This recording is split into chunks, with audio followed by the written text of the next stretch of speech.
All right, we're gonna get started today on the 22nd of April. We're here for the Menstruation Magic Workshop. How's everybody feeling today? We are feeling good and grounded and excited for this wisdom and this healing journey that we are about to go on together. And I'm excited and really looking forward to just like having a deeper understanding and being able to dive deeper into the relationship that I already currently have with my womb space. And just like feeling the things that have needed to be healed for a very long time. Thank you so much for being here. I appreciate your time and your presence and your energy. Thank you for having me here and for blessing us with your knowledge and your wisdom and sharing your stories, your journey, and the experiences that have shaped you into who you are today.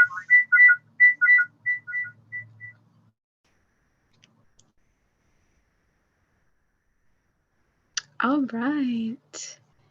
We're going to jump right in so we can try to keep it within the hour that I said I was going to have you guys for. Let me know if you can see my screen.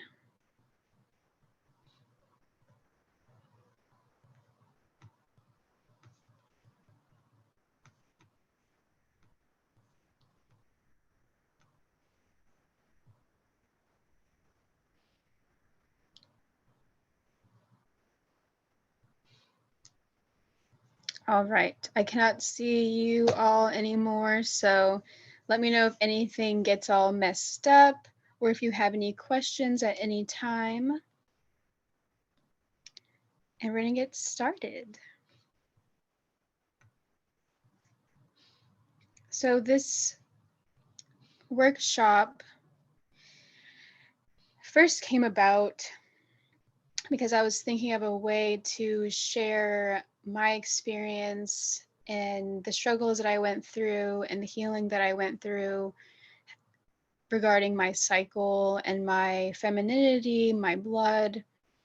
I didn't know if I wanted to do kind of a workbook or write a whole book or do some type of presentation like this. And I was called to do a face-to-face type of way of connecting and sharing my story. So we're going to be going over remembering, releasing, and reclaiming. Those are some of the goals and intentions I have for the workshop today. We're going to be remembering our truth and our magic by connecting to our cycles. Our cycle helps us release every single month, and we also can release the shame, the pain, and the trauma around our womb space. And then in doing that, we can reclaim our power, our feminine power, and our inner goddess.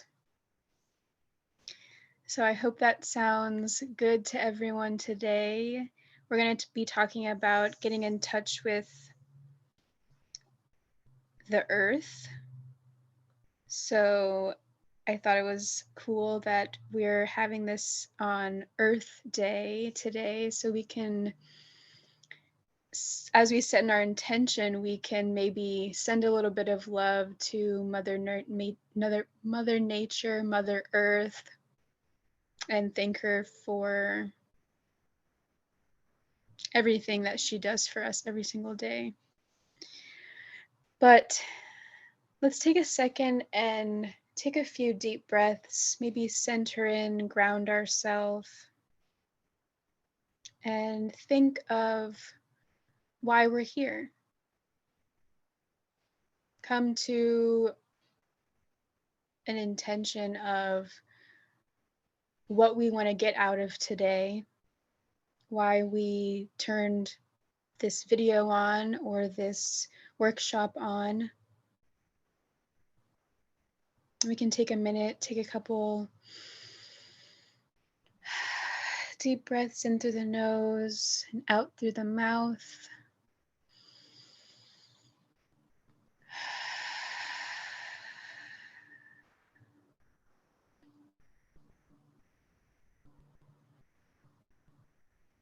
And if anyone feels called to share what their intention is for today, feel free to share with us all.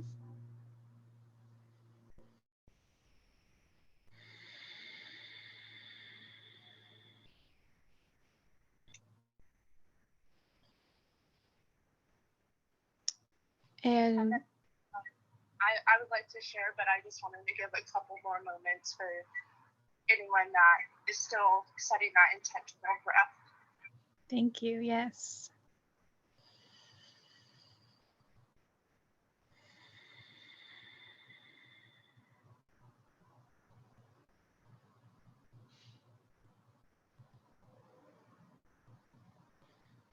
If you feel called to share, you can go ahead now. Okay. Hi, my name is River, and my intention is to connect with my womb space and my heart space and the spiritual self of my being and Mother Earth, and just kind of intertwine and interconnect. Hey everyone, here the video was making a high-pitched sound because of the mic, so I muted it, and River was just saying that she wants to connect with her womb space and continue her journey, healing and releasing as she's been doing the past few years, but she also has an intention of healing herself and her womb space so that she can heal the grandmothers and the witches and the womb holders before her time and after her time. And I thought that was beautiful, so I wanted to share that with you all. And this might happen a couple more times in the video, so thank you so much for your patience and understanding. Enjoy. Thank you so much for sharing. That is beautiful. A lot of times when people want to heal, it's because they're going through pain and they're going through, which is completely valid as well, to want to heal things that you've been going through. But the fact that you're thinking of all of the women that came before you, all of the womb holders that came before you is, I mean, it's why I want to do stuff like this. It's that connection, that knowingness that your impact, no matter how small we think it is, can have such a ripple effect forward, backward, across worlds.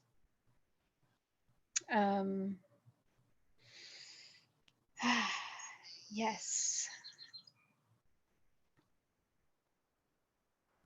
So my intention is to plant a little seed of the wisdom that I've come across, found within myself and from other womb holders, and to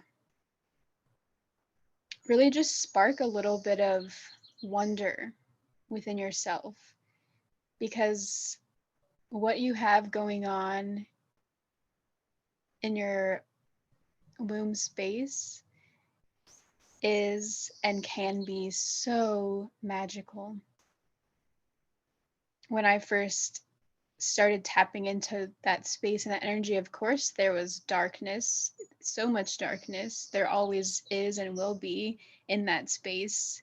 But in that is where we can find our power and where we can find our creativity and our sensuality, our sexuality, our femininity, what makes us us. And so I guess my goal really is to just spark a little bit of interest in that space instead of all of the shame and disgust and angst and frustration that we've had with that space over the last, hundreds to thousands of years. We've been afraid of our bodies, ashamed of our bodies. I think it's definitely time for that to flip around. So, a little bit about my story. I guess the reason why I started to go on this journey is because I just made the choice. I made the decision, like, I don't want to hate myself anymore. I don't want to hate my body anymore. I don't want to be ashamed of what comes out of my body every single month anymore. So I just made the radical choice to start to love my body and learn about it. Why is it, in pain? What is going on in there? What's going on down there? Why does this happen every month? So I just started to do some self-exploration. And then one day I was on some mind-altering substance. And I was on my period and I was using a tampon. And while I was in the bathroom trying to put the tampon in, I felt violated by my own hand. It was painful, when you try to put a tampon in or take it out and it's just dry because you thought that you were heavy, but then there wasn't as much blood as you thought. And it's just that horrible feeling. It was that type of experience. And I was just like, why am I doing this? Like, I got this sense that every time I do this, I'm in pain. And this makes my cramps worse. This makes my periods worse using these products. So I started researching, what is in a tampon? Do other people feel this way? And I decided to stop using those too. I took a couple of workshops just like this where women shared their stories and shared about the cycles, the seasons of the cycle, and just the beauty and the magic of our menstruation. And it changed my life. It made me think so differently about myself and my fluctuations. And instead of being ashamed or embarrassed about being emotional and bleeding, I was able to change my perspective. And then I started to give my blood as a gift back to Earth, back to Mother Nature. And that was a game changer. We'll get into that later. Thank you for listening to a little bit of my story. And I just want to stop for a second to breathe, see if there's any questions. And also, it's time to get out a journal, get out a notebook, a cup of water, maybe a little bit of tea, center and ground. And we're going to get started on learning about our menstrual cycles and the magic of it. We're not going to talk too much today about the science stuff and the physical stuff. This is really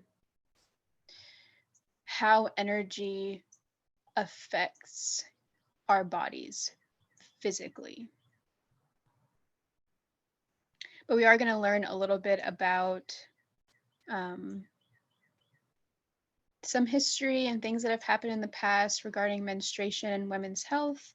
We're going to talk about the 4 phases and the 4 seasons of our menstrual cycle and how we can nurture ourselves and understand ourselves better in each phase. We are going to talk a little bit about giving our blood back to the earth, and then do a little brief intro on fertility tracking and learning our bodies a little bit more to know that we can only get pregnant during a few days out of the month. You know,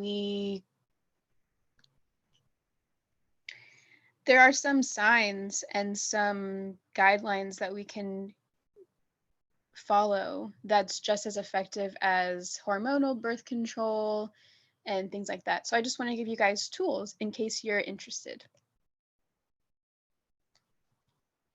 So take a second, maybe a sip of water, get your journals out, use your favorite pen or pencil, and we are going to get started. Make sure there's no questions or comments. I have a question. Yes. Here I'm being asked, why and when did I start getting into healing my menstrual cycle? Like, what period of my life and what kind of inspired the change and the shift in my journey in my life? Me to myself. Well, I was in a pretty rough relationship at the time, to be honest. And it was like maybe a year after high school, and I was in massage school at the time, probably just beginning the introduction of like the energetic aspects of life and spirituality and things like that. And the shift was interesting, you know. I don't think there were a lot of people in my life at the time that knew what I was talking about or had the same experiences as me. Like a lot of people in my life, I think, had a lot of shame, like I did, I guess. And so it was kind of weird. So I kept a lot of it to myself at first. But ultimately, the shift was good because when I stopped using the tampons, a lot of my cramps went away. I mean, it was definitely a big shift though, because what else are you going to use? Like I was using pads, like, and it just was like, dang, sometimes pads just, you feel messy and all that. But did I answer your question? So it was a bit after high school, and the transition, I mean, it's really been from then until now. I'm at a point now where I really love my period and get excited about all my different cycles and accept them for what they are. But it definitely took a couple years for me to actually understand my body a little bit more and to get rid of a lot more of that pain and that trauma within my womb space. Yeah, thank you for asking. Yes. And then I had one other question. How did your relationship with your blood look before and after? Well, if you feel like you already answered that. No, yeah. Before, I mean, I was, even if I just had a drop of blood, you know, get on the bed or get on my dad's car or something like that, like, oh my God, I was so embarrassed and felt so ashamed. And I was always like crossing my legs and trying to hide it and shoving tampons or pads up my sleeve, trying not to let anyone know I was bleeding, you know? And of course, the shame energetically leads to pain. If you hate your body and your blood and you think that you're disgusting, like imagine every time you bleed every single month, there's gonna be physical pain around that because you're not happy with what's going on. You feel bad about it. And afterwards, like I said, there was a large shift, or not a large shift, but a long shift. Like it took a while for me to really learn to love my body. But afterwards, a couple years after, and then until now, like I'm really thinking about starting to paint with my blood.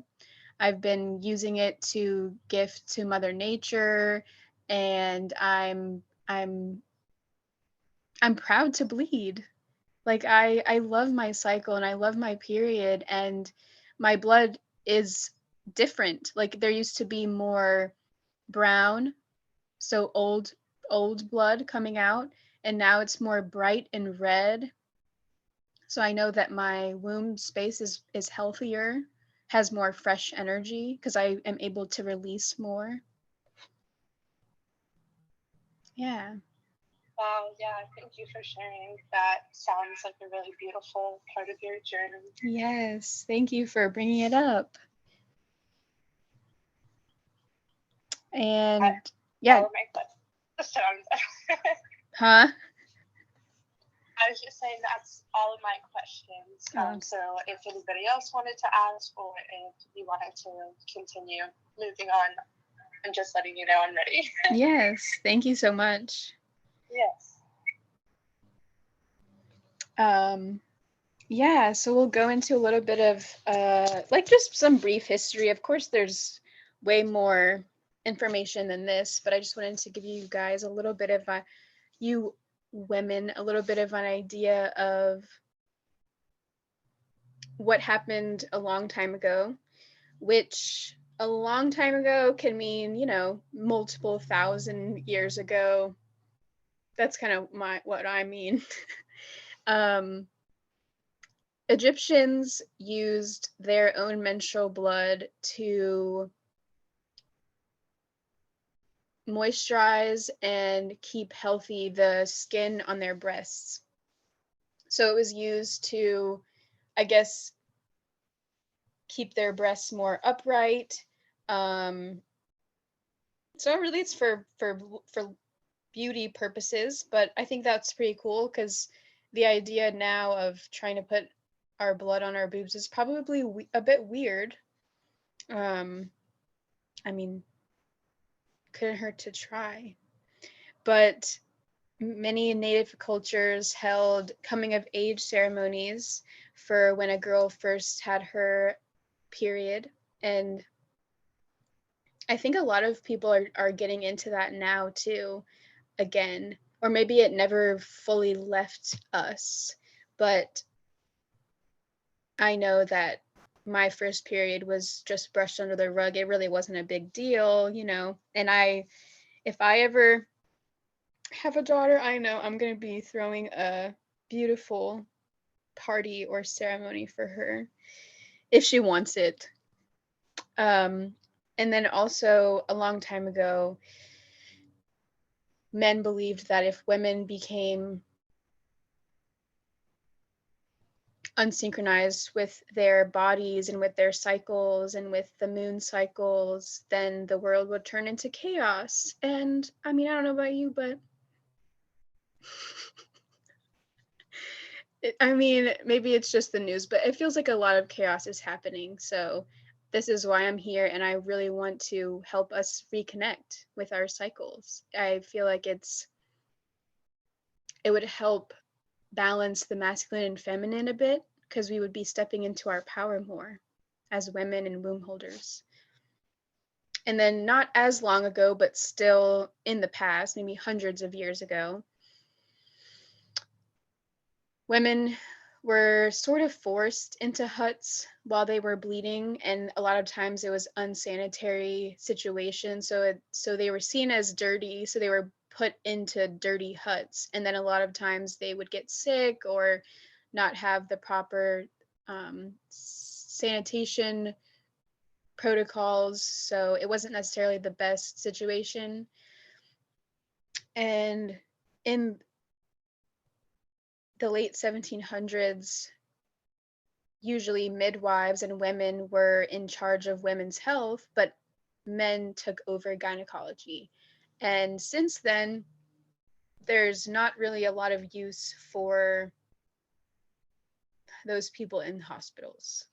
I think doulas and midwives are becoming more popular now, And like I said earlier, it's probably something that never fully left, but it's definitely not what's popular. And a lot of times it's frowned upon to have midwives and doulas for your pregnancy.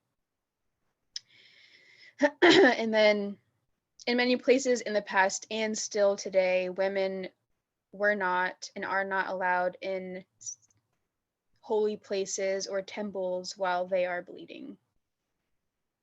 I went to Bali a few years ago, and they did not let any women that were bleeding into temples. How do they know? That's what I said. I was like, what y'all gonna do? Check? But yeah, I don't know. I just didn't even go to a temple at all while I was there. I don't know if I was mad about it and if I would go next time, but yeah, I find that really interesting because to me now in my mindset, blood is so holy. Like it's magic. It's, I guess holy and magic don't go together, those words, but yeah. But now there seems to be some hope for menstruating women. In some parts of India, decades ago and still today, slowing down and resting during menstruation is common. It's normal that, oh, I'm about to bleed or I am bleeding. Let's just make the husband cook or just rest a little bit more, you know? Take a little bit more time for yourself and release and reflect. And I heard about this only recently, but some women are practicing free bleeding. So they don't wear any type of period underwear, tampons, cups, nothing. They can just choose their body, they choose when they release blood. So that's cool because to me that means you have to be really in touch with your body for that. And then through things like this, workshops that I've attended, social media, talking about it, women gathering, we are unlearning shame, fear, misinformation, and we're reclaiming our power back. So I'm excited to be a part of that.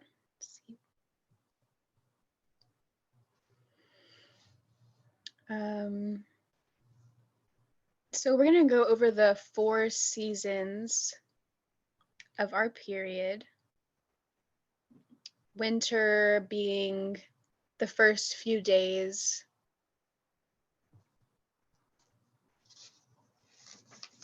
And I say days 1 to 6, but in reality, all of our cycles are very different.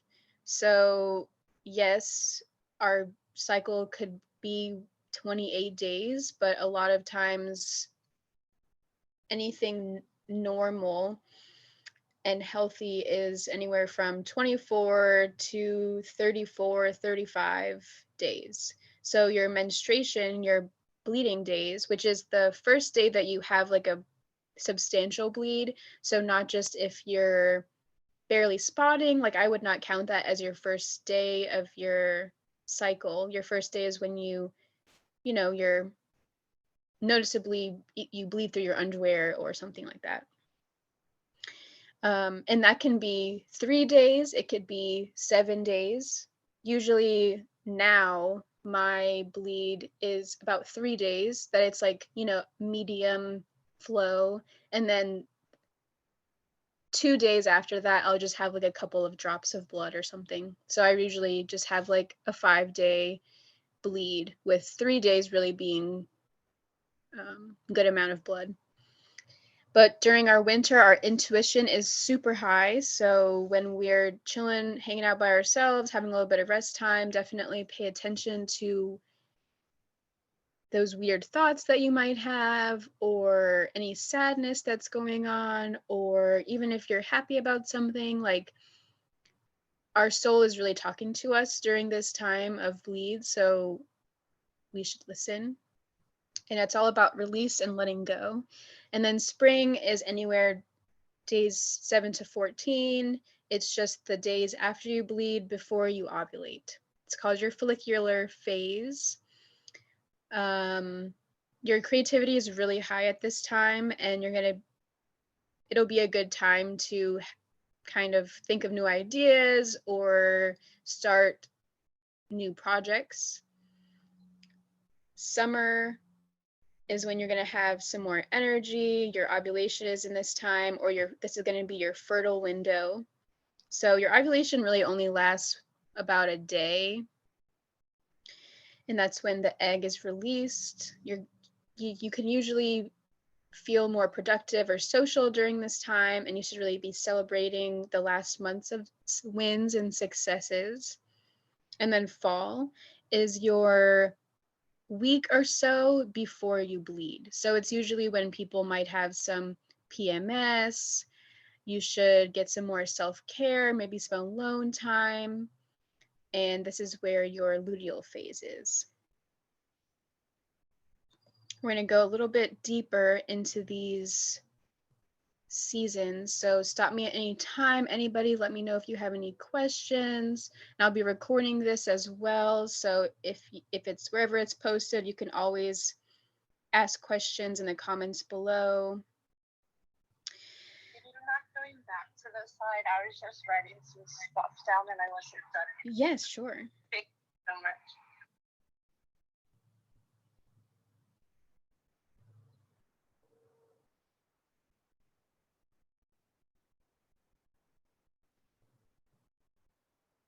Your follicular phase is kind of like the beginning of your cycle, like the first half of your cycle, and your luteal phase is more of the latter half of your cycle. So just put that in there. The winter is like days 1 through 6. That's when like your bleed happens, right? Yes. Okay.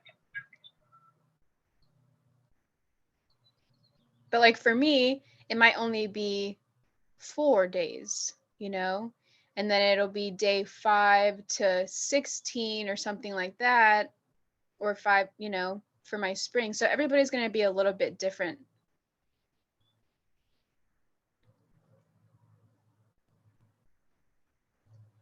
Are you ready to move on? I'm on the last one. I'm okay. almost done. Sorry, don't mean to rush you.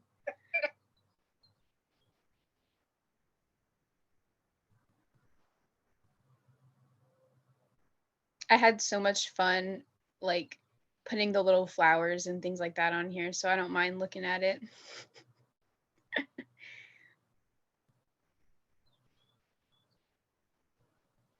On the fall one, when it says PMS dash messages, what are you referring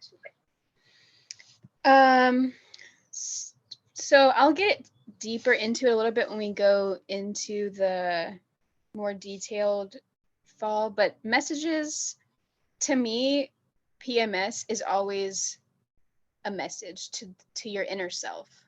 Like if something is going on and you're having a lot of aggravation toward your dog, I don't know, every time you're about to bleed and you're just like so mad that he keeps stepping under you and he's in your way, like, well, if that happens every month, you need to really dive into that. Like, what's going on? Why are you so mad at your dog? Are you really mad at something else? Or so things that are recurring every time before you bleed are usually important messages.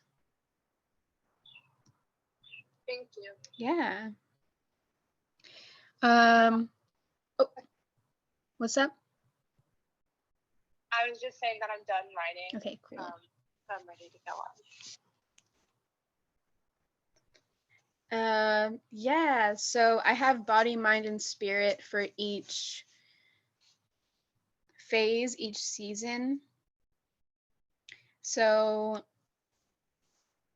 when we're bleeding, it doesn't mean that we're so weak that we can't get up. I mean, for some people, their periods and their bleed is very extremely painful, and they do need that type of rest. But for most people, even if we have painful cramps, it doesn't mean we can't just, you know, do anything. We can still have activities and do walking and gentle dancing and things like that, but it's definitely important to get rest in during this time.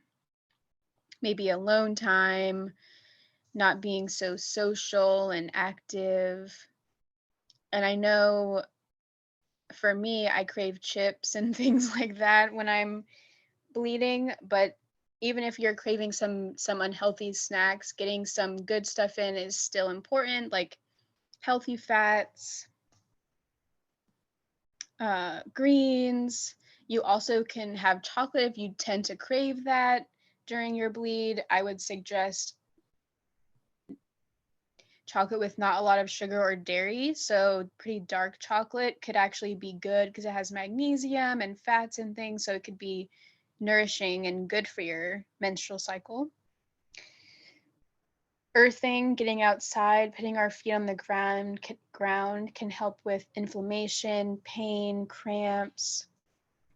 And I find whenever I connect to Mother Nature when I'm bleeding, it's always a much less tense time. For the mind, I would suggest not being on your computer, phone too much, just taking little technology breaks, doing more simple tasks rather than trying to code and create a new invention and things like that. Just take it easy a little bit during your bleed. Meditation and journaling is nice. And there's some studies done that say that your right and your left brain is actually much more connected during this time. So that's just kind of an interesting fact. For spirit, connecting to your ancestors, whether that's your grandma that might have passed away or, hundreds of years ago when witches would get burned, those ancestors, anyone that you want to connect with from the past during this time could be really, really powerful because how the veil between the physical realm and the spirit realm is more thin during Halloween and stuff like Samhain and stuff like that. Well, when we're bleeding, it's the same thing, and we have direct connection to the spirit through our yoni, through our womb space. So when we're bleeding, it's open and we can communicate. There's always release during this time, whether you physically bleed or you're just going through some type of release, some type of period. So you can do some type of, just lighting a candle and saying, "Thank you, body, for loving me." Something so simple as that. Or you can soak your reusable pads in some water and go give that to a tree that you want to adopt as your moon tree. It could be whatever you want it to be. Your intuition is strong. Like I said earlier, pay attention to those little feelings or intuitive messages that you'll get. And then passion and purpose. So I don't want to get too deep into this, but the different days that you bleed sometimes mean different things. So day 3 or any day that you're bleeding, I really think can help you connect. As you're connecting to your ancestors and as you're connecting to your blood, you're also connecting to your reason why you're here on earth. Your blood has, for the lack of a better word, codes. It has information that connects you to your past, your present, and your future. And it can help you figure out what you're meant to do here, your life purpose, your path. And if you connect to your blood, you connect to your period, you might be able to find some information there. And then we have full moon bleeds and new moon bleeds. You can also bleed in between those two, but these are more common. So the new moon bleed is what is said to be the more in tune with earth bleed. I think a lot of women in the past were always connected to nature because we didn't have, shoes and technology and things. So we tended to be very connected and in sync with the earth and also with the moon, with the water and all that. And usually when you are bleeding with the new moon, you're in touch and it's a time to honor your energy, cleanse, release, have that typical release ceremony. And like I said, rest, make time for yourself, and then just have your cycle. Focus on you, go inward, check in with the dark parts of your soul, love them, let them all come through. And with the full moon bleed, which I've experienced quite a bit as well, it's a little bit more confusing because when you are bleeding and you are a little bit more tired and inward, the world is outward and in touch with the full moon. So this one can be a little bit more difficult to get used to. But a lot of times when you're in touch with that full moon bleed, it's because you are meant to be nurturing and healing other women and other people in your life that are dealing with the low energy when it's the new moon. Does that make sense? Yeah. Okay. So there's a lot more outward energy or outward focus. You're putting your energy maybe toward your community, your family, and your friends. And that there's nothing wrong with that. But you just need to make sure that when it is the full moon, you still take that rest, that you're not just new moon energy and then full moon also energy. Make sure you're still resting. It is pretty cool to bleed with the full moon sometimes though, because you really do feel like I don't know, you're nurturing those around you. And I know that a lot of us with our femininity, we love to care for those around us. We just have to rest too. And then we're going to get into spring. So this is when we start to get more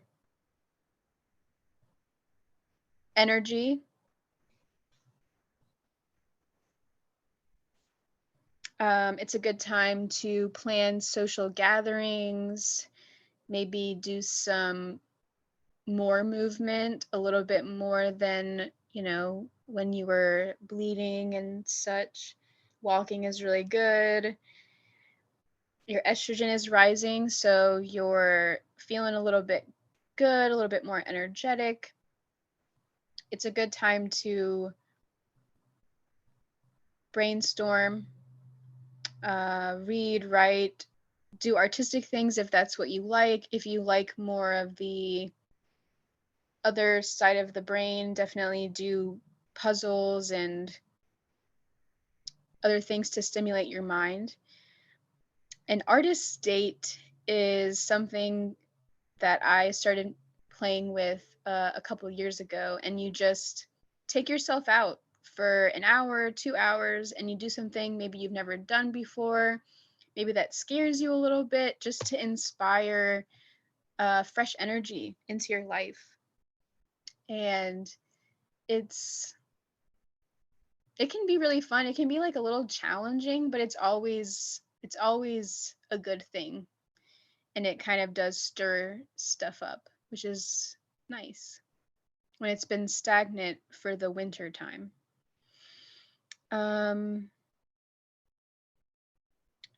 Make sure you don't overdo it because you can get really excited that you have all of this energy and then kind of burn yourself out before you even ovulate. Hang out with people that nurture you, that love you, that respect your boundaries. like always, but just like it's easy to overdo it in the spring. So just make sure you're surrounding yourself with people that give you energy rather than always just take it.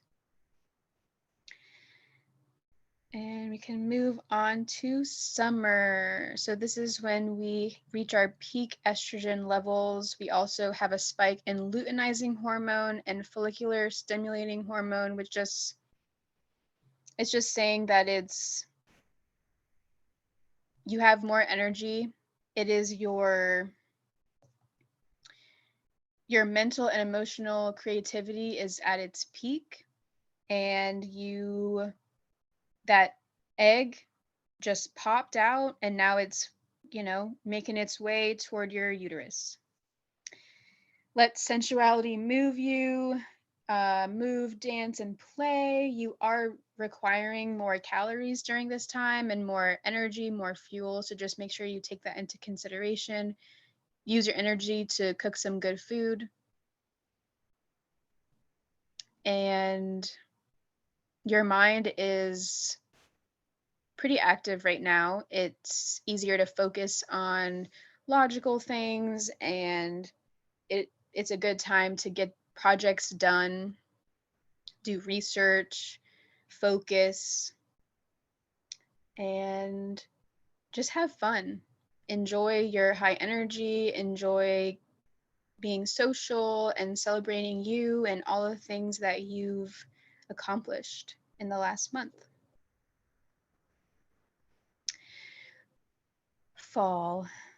I'm in my fall right now. I just I just ovulated, and now my energy is getting a little bit lower, um, going a little bit more inward, taking a little bit more alone time.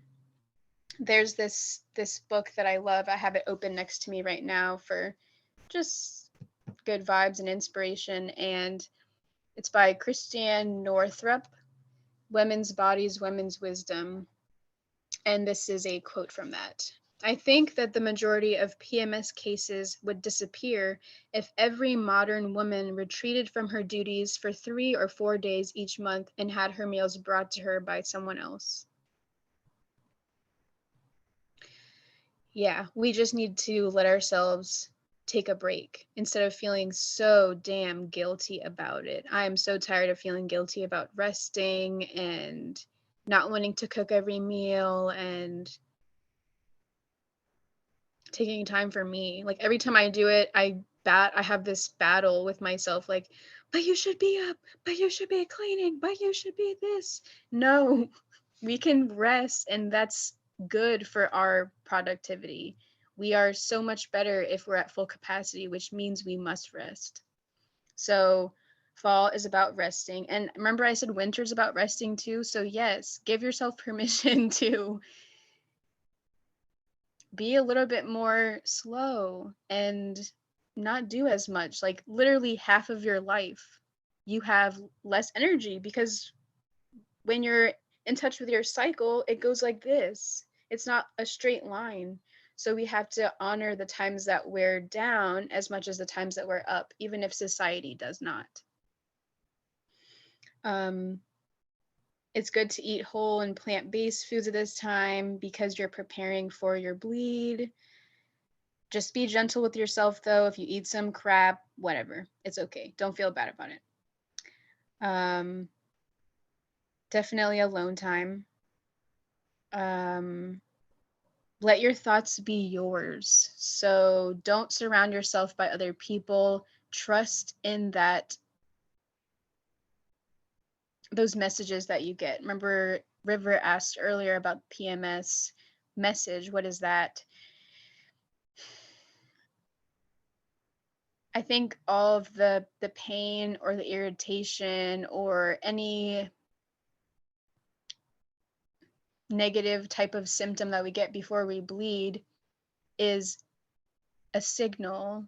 It's trying to communicate to us that there's something off, and it's a really, really good time to just listen, to just sit with that pain, sit with that discomfort, sit with that irritability, and just ask, like, what's this about? I'm sure you'll get some type of response. And as you're learning all of these things, be gentle with yourself, because I said earlier, all of this, connecting your cycle with the seasons and all of these things that I'm teaching you today, it's been such a journey and a process. So yeah, be gentle with yourself through all of it, especially when you're in your fall and winter. So I'm going to take a second and breathe and see if there are any questions. I know we're getting, to about an hour now. So I want to make sure I'm honoring everyone's time.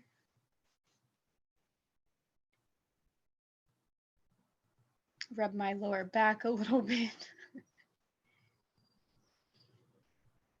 I'll share this other quote with you all. When all women return their blood to the earth, the world will know peace and the men will return home from war. And it's a Hopi prophecy. And I learned it in one of my womb workshops years ago, and I've never stopped being able to think about it. And I think it's really inspired this work.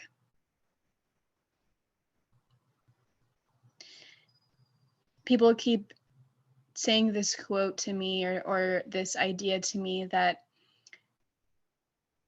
so much bloodshed has to do with violence. And we're one of the only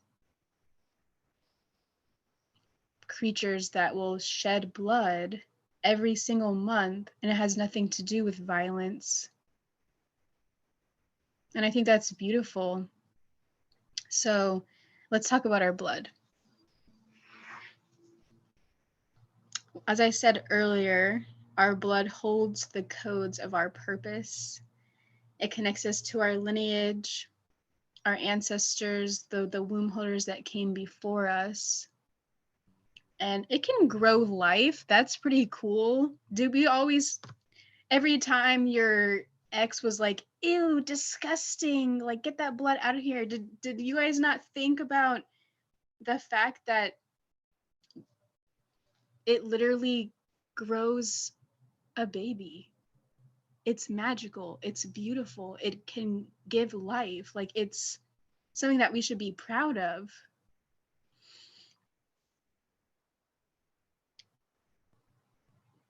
Let's guard our power, because our blood, especially our period blood, our menstrual blood, attracts energy. So be careful about when you use disposable, if you still use disposable like pads and tampons and stuff, try not to leave those things in like the grocery store bathroom or any type of public place. If you're trying to offer or give your blood to plants and things, make sure you're not doing it in a public place. It's not that we have to be necessarily scared, but just being aware of the fact that our blood is sacred. So will we just leave our sacred stuff, in a public bathroom? No. So make sure you're protecting that energy and keeping it and using it for yourself. And then offering our blood back to the earth. So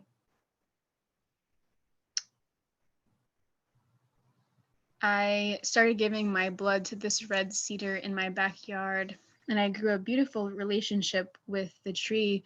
Little did I know this tree was at its last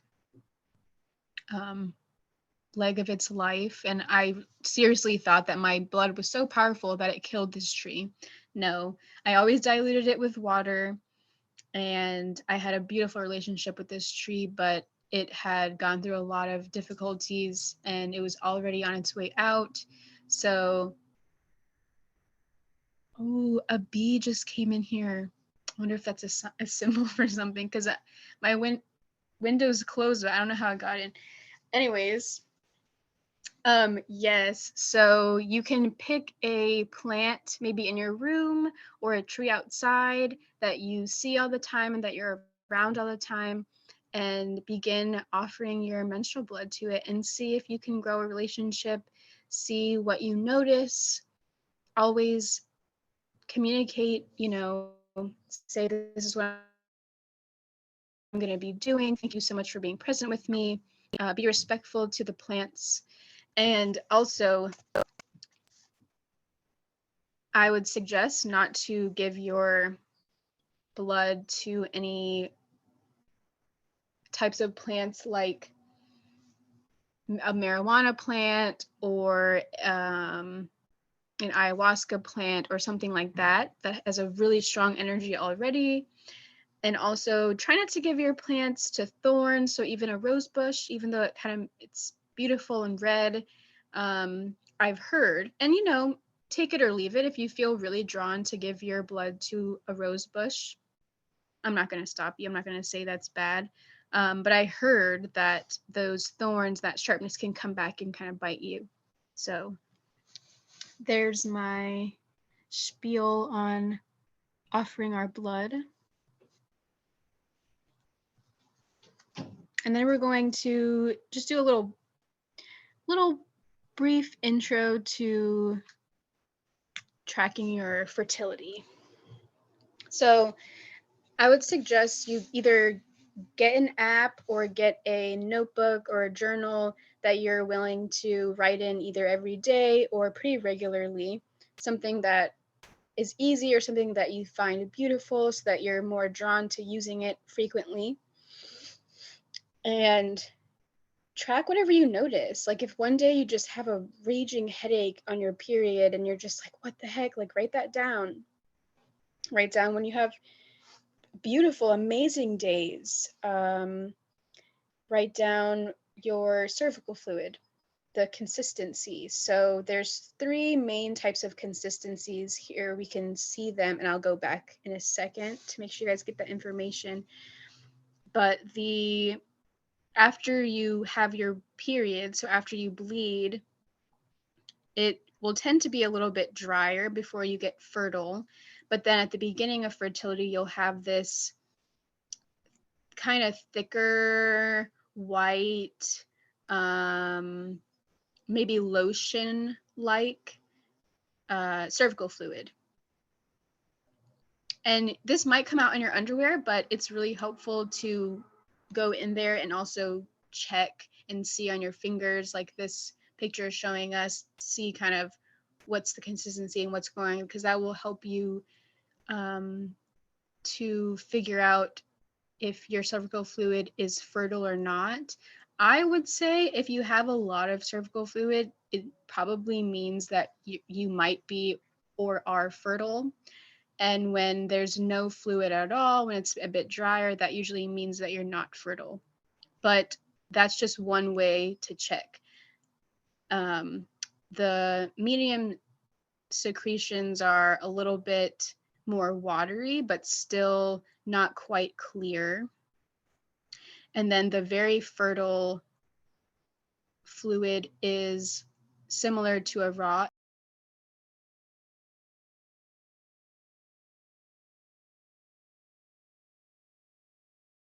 egg white. It is clear, transparent, and it can stretch. So if you go like this, it won't break. But another way to track your fertility and your cycle is taking your temperature every single morning when you wake up. It does help if you do it around the same time every single morning, just so that you can, when you do track your temperature every day, you can get it's like just an experiment at first when you're first tracking your temperature, so you can kind of see the patterns. For me, if I take a look really quick at my temperatures, usually when I'm bleeding and when I'm fertile, my temperatures are lower. And then after I ovulate, my temperature increases. So let's see. When I was bleeding, my temperature was 97.9, 97.5. And then when I was ovulating, my temperature was 97.1, 97.1 again. And then after I ovulated, it's went up to 98, 98.1, 98.13. So really these changes, at first they won't be that noticeable, but over time, after tracking your cycle for a few months, if that's what you want to do, if you're open to this, do you guys hear that bee? Then it will be a little bit more, the small changes will be a little bit more noticeable, because for me now I can take my temperature and be like, okay, yeah, I probably already ovulated. And that's pretty cool. It's pretty empowering being able to notice those subtle changes in your body. So get your journal, begin tracking your temperature, your cervical fluid, and your emotions and your pains or pleasures or whatever. Just get interested and write down whatever you think is cool or important. So that's pretty much it. We're gonna wrap up. I don't want to take up too much of you ladies' time. But I guess just some of the closing thoughts. Maybe adopt a moon plant. Maybe think of other ways to catch your blood, like a cup or a reusable. I brought a reusable pad. These are the ones that I use. Open like that, and then when you're done, they really don't smell, which is super nice. But yeah, and then you can just close it back up to this little thing, and they usually come with like a little pouch, like a little waterproof pouch that you can put them in, so that you can change your pad throughout the day if you need. And then also, someone got these for me as a gift. My boo got these for me as a gift. These ones are a little bigger, but period underwear. They have some really cute styles. These are more like a boy short, and they have,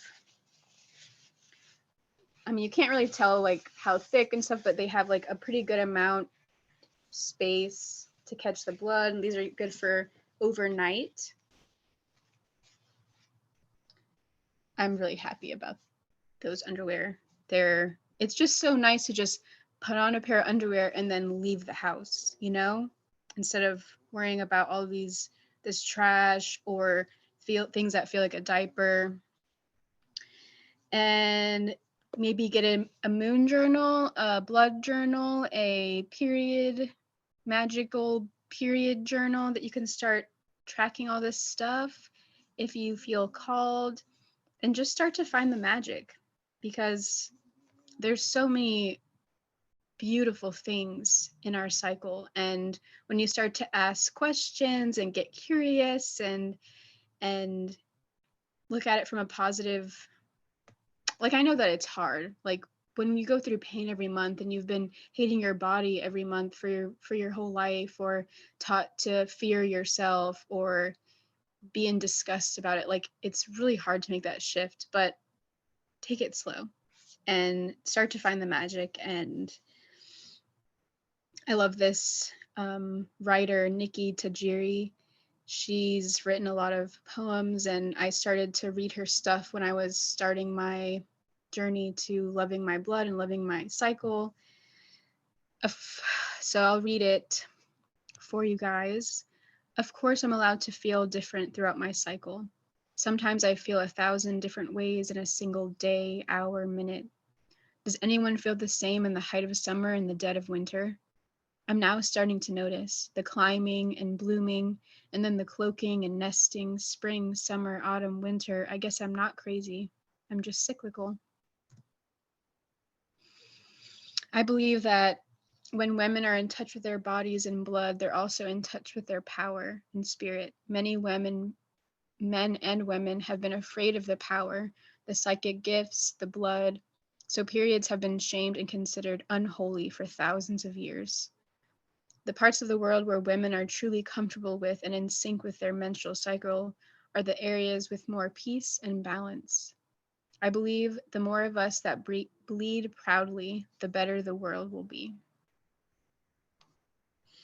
And that is all I have for you guys. Thank you so much for being present with me, taking all of that in. I found myself getting overwhelmed with information, even though I'm the one that wrote all of this. So I just want to say I appreciate your time and your hearts and just being here. So I hope that you feel inspired to be the goddess that you are. I'll take any questions. I wrote here, take it or leave it. If you feel open to working with me, I have many ways of reaching me, whether it's one-on-one sessions, body or energy work, and also I do have free guided meditations and conversations on my podcast, Blossoming You. So let me know if there are any questions, but I just want to thank all of you so much. What are your price packages like for the offerings that you have? Well, I have a lot of different options. I have 6-month programs, so that would really be like the most commitment and highest cost thing. But I also have monthly $33 sessions that you can have one-on-one with me, and I have options other than, because like I understand, not wanting to commit to the 6 months. I think that it'd be very valuable because sometimes it takes 2 months just to learn how to track your cycle. But I do have 1 month options, which is about $100, and that will be 2 sessions with me. And then I have 2 month session, which would be about $200, and then the 3 months option, which would be about and then a 4 month option, which would be about 400. So I do have payment plans, and just just reach out and we can see what we can do. The money thing is a beautiful energy exchange, but I'm really here so that I can serve womb holders. And yeah, did I answer your question? So there's a $33 a month option, and then monthly packages, 6-month packages. And then also, you can listen to my podcast. I have a bunch of meditations. Like one of them is for while you're bleeding. I've even listened to that one myself when I'm bleeding, and I'm surprised. Not surprised. I'm not surprised. It's good. It's good. Well, thank you so much for sharing everything that you have today. This was so powerful, and I really look forward to diving deeper into my cycle and tracking it so that I can really be present with the season that my body is in and that my mind and heart are most likely into, because I definitely notice certain things throughout the month, and recently I've been connecting more with my cycle in that mood space.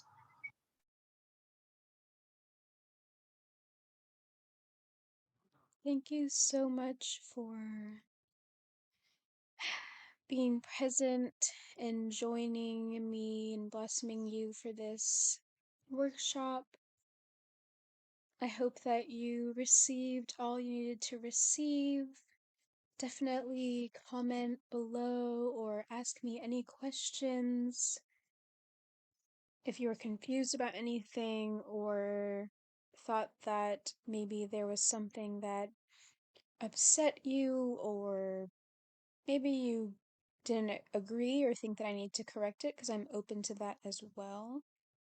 But here in the video, we are going to take a deep breath and just center ourselves for a second. So if you'd like to join, just breathe in through the nose and out through the mouth.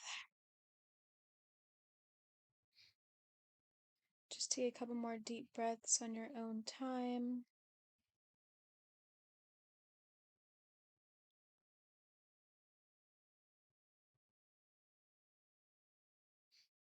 And enjoy the rest of your day. Thank you so much again for joining me today for this workshop. And I'm just grateful. Have a beautiful rest of your day.